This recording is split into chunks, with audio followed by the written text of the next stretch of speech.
dalam kita memberikan nutrisi ataupun melakukan perawatan itu kita harus benar-benar teliti ya. Jangan asal-asalan, misalkan kata orang pakai pupuk ini itu bagus, nanti buahnya lebat. Nggak taunya setelah kita pakai memang buahnya lebat, akan tetapi tanamannya kurang kuat. Artinya ketika ada cuaca ekstrim, tanaman kita waduh terkena layu fusarium, waduh terkena patek, waduh terkena busuk.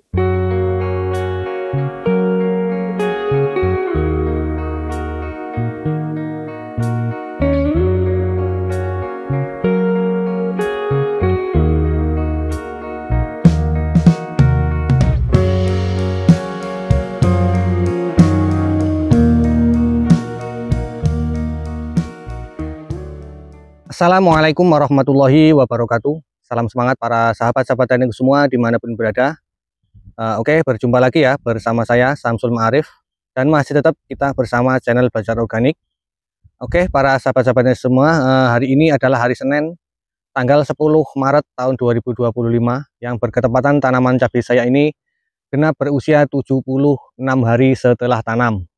Nah, di usia 76 hari ini saya melihat kondisi produksi dari tanaman cabai saya ini alhamdulillah sudah banyak sekali yang terbentuk menjadi buah, karena memang usianya sudah 76 ya. Itu memang standarnya pembentukan buah itu harus benar-benar sudah maksimal. Nah, bukan hanya yang di bagian atas, jadi di bagian bawah sahabat tani bisa mengecek apakah ada kerontokan bunga. Nah, ini walaupun ada ini adalah kerontokan yang normal ya, cuma 1-2. Nah, tapi sebagian besar itu nyantel semua. Nih, sahabat tani bisa lihat. Alhamdulillah ya. Ini artinya di sini bukannya saya pamer ya. Ini artinya kondisi nutrisi yang saya berikan itu mampu terserap sempurna oleh tanaman cabai yang saya budidayakan.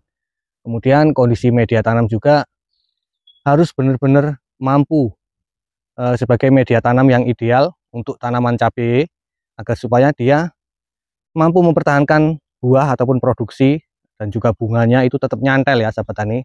Jadi itu semuanya berkaitan. Nah, terutama kuncinya itu adalah di media tanamnya. Jadi kalau media tanamnya itu sehat, media tanamnya itu terawat, kondisi mikroba, kondisi pH, kondisi nutrisi itu tercukupi, itu insya Allah semuanya akan bertahan. Artinya apa yang kita inginkan itu bisa tercapai. Nah, makanya di dalam kita memberikan nutrisi ataupun melakukan perawatan itu kita harus benar-benar teliti ya. Jangan asal-asalan, misalkan kata orang pakai pupuk ini itu bagus, nanti buahnya lebat. Nggak taunya setelah kita pakai memang buahnya lebat, akan tetapi tanamannya kurang kuat. Artinya ketika ada cuaca ekstrim, tanaman kita waduh terkena layu fusarium, waduh terkena patek, waduh terkena busuk batang. Nah, itu yang namanya kita pemberiannya asal-asalan. Jadi kita harus benar-benar seimbang ya. Jadi ketika kita memberikan pupuk, misalkan 100% itu ya seminimal mungkin 80% terserap oleh tanaman, yang 20% menguap. Jadi jangan sampai ada yang tertinggal di media tanam, itu target kita. Nah, akan tetapi apabila terpaksa pupuknya itu tertinggal di dalam media tanam menjadi residu, nah itu kita memiliki ataupun kita harus memberikan pengurainya. Artinya seperti contohnya ada mikroba, kemudian ada teknologi yang tentunya itu akan mengurangi residu kimia yang ada di dalam media tanam. Nah, yang sehingganya bagian perakaran itu sehat, otomatis kalau perakaran itu sehat, itu nanti akan tercipta tanaman yang kuat ya, karena penopang utama daripada tanaman ya, yaitu adalah perakaran kuncinya. Nah, untuk nutrisi yang saya berikan yaitu saya hanya menggunakan 2 bahan ini yang saya fokuskan ke produksi ya sahabat tani. Jadi nutrisi yang terfokus ke produksi saya mengandalkan 2 bahan ini, yaitu Saka SR dan juga Magviota. Nah, jadi perlu sahabat tani ketahui beda nutrisi yang saya gunakan itu beda juga tujuannya. Misalkan untuk produksi saya menggunakan 2 bahan ini, kemudian untuk merangsang tunas-tunas baru saya menggunakan seperti Suma NF, kemudian Vitaron dan juga asam amino serta PUC Agrofalcan. Nah, itu untuk nutrisi untuk menunjang fase vegetatifnya ya, artinya untuk menunjang seperti contohnya tunas-tunas baru, misalkan macet, itu saya menambahkan bahan-bahan itu. Tapi kalau yang terkhusus ke produksi saya menambahkan Saka SR dan juga Magviota. Nah, ini adalah merupakan hara makro mikro yang seimbang ya sahabat tani. Jadi Saka SR ini dia adalah merupakan hara makro mikro campuran. Nah, ini kandungannya adalah nanoteknologi ya, artinya semua bahan yang terkandung di dalam sini seperti contohnya nitrogen, kalium, magnesium, nah ya, dan mikro yang sangat banyak ini dia adalah merupakan kandungan dengan nanoteknologi, artinya partikelnya itu jauh lebih kecil daripada pupuk yang pada umumnya ya sahabat tani. Jadi nanti penyerapannya akan lebih maksimal. Jadi bukan hanya hitungan tidak memakai hitungan hari ya, tapi hitungannya adalah biasanya kalau misalkan kondisi penyepaian kita itu tepat, jadi saat itu diberikan itu saat itu juga langsung diserap oleh tanaman cabai kita.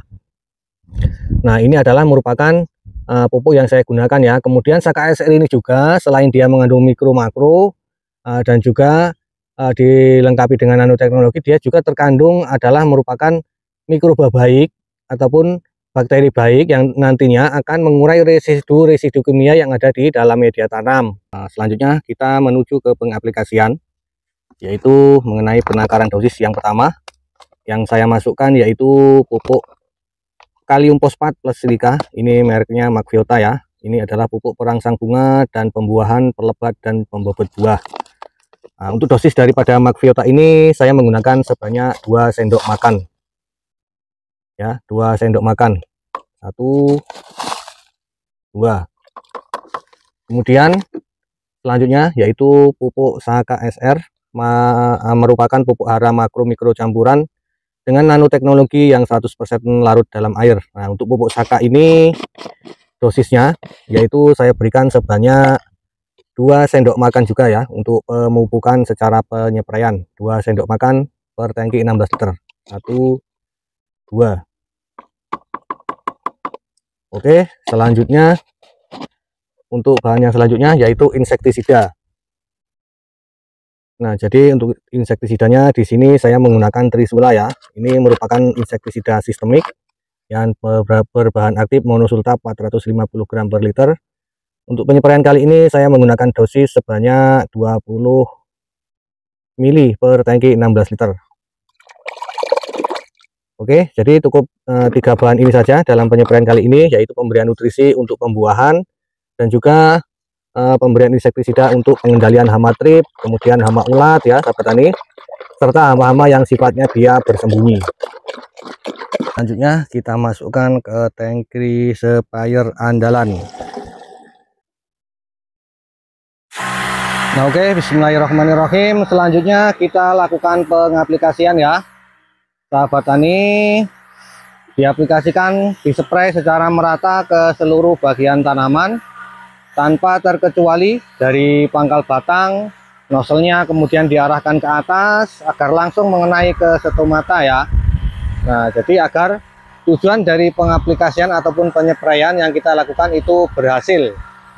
Jadi apabila kita memberikan nutrisi, berarti nutrisinya itu langsung mengenai stomata. Kemudian apabila kita tambahkan dengan insektisida, itu hama yang kita tuju ataupun hama sasaran itu bisa langsung terkena, karena biasanya hama itu bersembunyi di balik-balik daun ya. Nah, oke, para sahabat-sahabat teknik semua, jadi demikian tadi ya ilmu yang berdasarkan pengalaman saya pribadi ya, yang dapat saya bagikan dalam video kali ini. Semoga bisa bermanfaat untuk para sahabat-sahabat teknik semua. Selanjutnya saya mohon maaf apabila ada kesalahan di dalam penyampaian, dan saya akhiri. Assalamualaikum warahmatullahi wabarakatuh.